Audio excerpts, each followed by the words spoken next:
now today let's start with chapter number 12, the United Nations.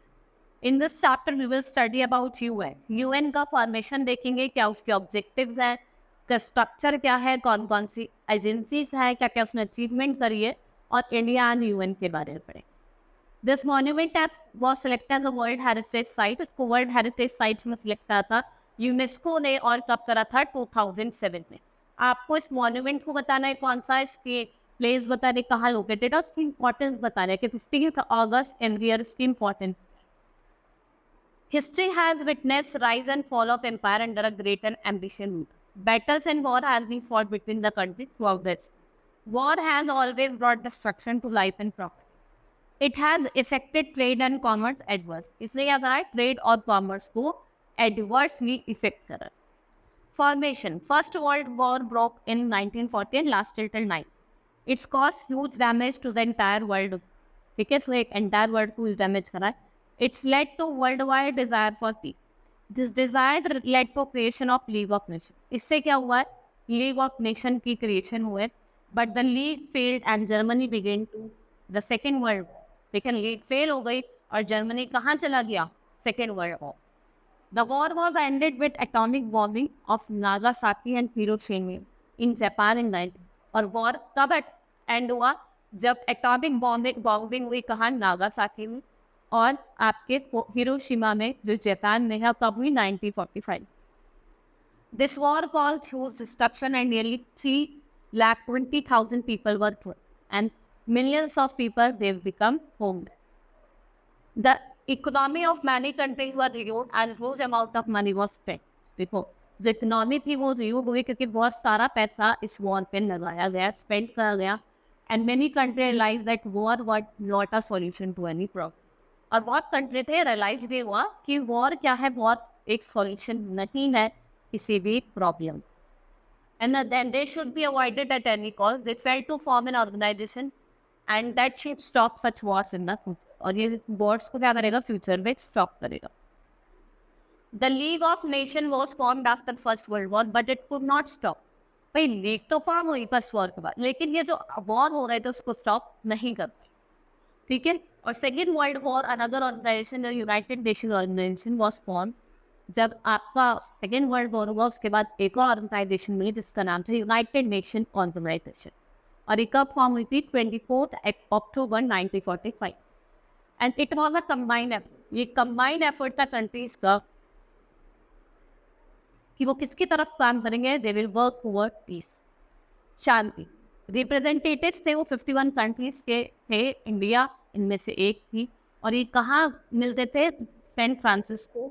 इन्होंने frame करा था एक यूएन चार्टर, ठीक है, जिसमें लिस्ट थी इसके ऑब्जेक्टिव और क्या क्या उसके प्रिंसिपल्स हैं, मतलब यूएन के क्या क्या प्रिंसिपल्स हैं, क्या क्या उसके objective. Today 200 countries are part of UN. Aim क्या है कि आपको पीस मेंटेन कर दिया, security maintain. It does so. इसने क्यों करा?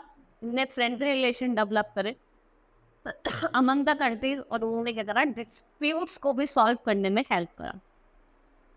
इसलिए 24 October is observed as a United Nation day every year. इसलिए 24 अक्टूबर को कैसे ऑब्जर्व करा गया है?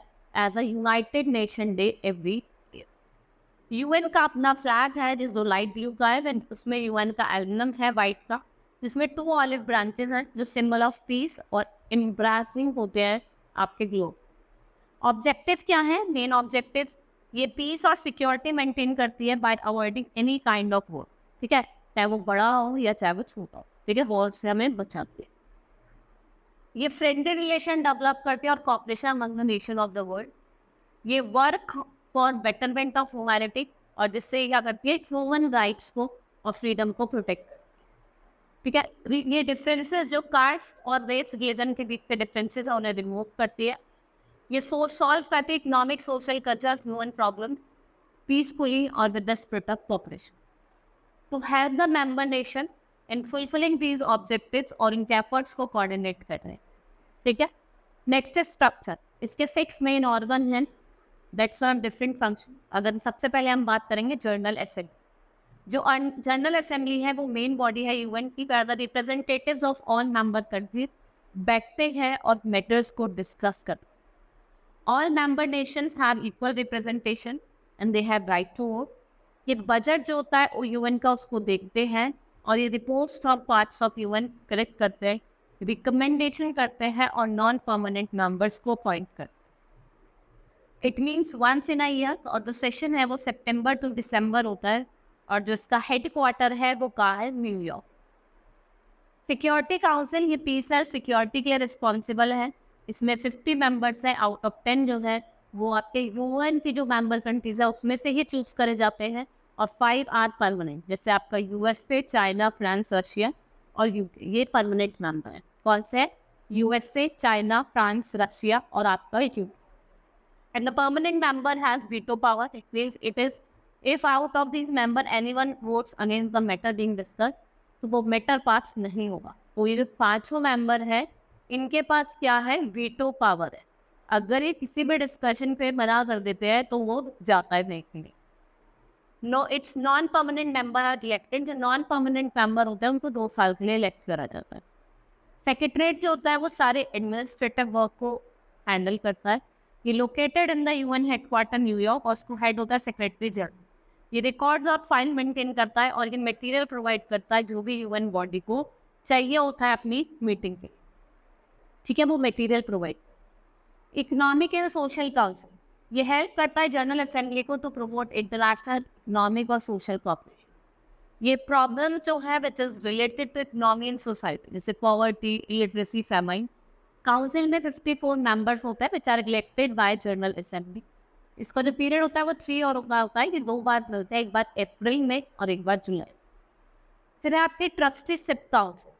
इसका क्या काम होता है, ये 11 कंट्रीज जो है वर्ल्ड की which are not independent, now all of them have become independent, so the trusteeship council is not functional anymore. ठीक है, अब ये फंक्शनल नहीं है। इंटरनेशनल कोर्ट ऑफ जस्टिस ये लीगल कोर्ट है यूएन का, ये सारे इंटरनेशनल प्रॉब्लम को सॉल्व करता है। इट वॉज स्टैब्लिश इन 1945 और ये किसमें बेस्ड है, it is based in Hague Netherlands. इसका मेन फंक्शन क्या है, ये सेटल करता है legal disputes by they have submitted the by the members. And जो कोर्ट है उसमें 15 जजेस होते हैं और उनको 9 ईयर्स के लिए इलेक्ट करा जाता है। अब हम एजेंसी की बात करते हैं। Several agencies which are self-governing international organization, they are set up by the UN. इनके different function है लोगों के welfare के लिए, humanity के welfare। जैसे UNESCO, United Nation educational, scientific and cultural organization. ये एस्टेब्लिश हुआ था 1946 में। Its headquarter is in Paris. ये वर्क करता है प्रमोशन ऑफ एजुकेशनल, साइंटिफिक और cultural activities. It has actively worked on fight against illiteracy. ये इंपॉर्टेंट रोल प्ले करता है in protecting and preserving our monuments जो आपके वर्ल्ड हेरिटेज साइट्स हैं। यूनाइटेड नेशन यूनिसेफ पढ़ते हैं, United Nation international children's emergency fund. ठीक है, ये प्रोवाइड करता है food and shelter to the children जो आपके सेकेंड वर्ल्ड वॉर में इफेक्ट हुए थे। जो इसका हेडक्वार्टर है वो कहाँ है, न्यूयॉर्क में। Headquarter is in New York. It works for childrens right, development, protection and survival. Anganwadi programme है जिसने कंडक्ट हुआ था इंडिया में और किसकी हेल्प से हुआ था, यूनिसेफ। ठीक है, next and UN has launch website for the student and teachers जिसका नाम है साइबर स्कूल बस। फिर हम बात करते हैं WHO world health organization. It was established in 1948।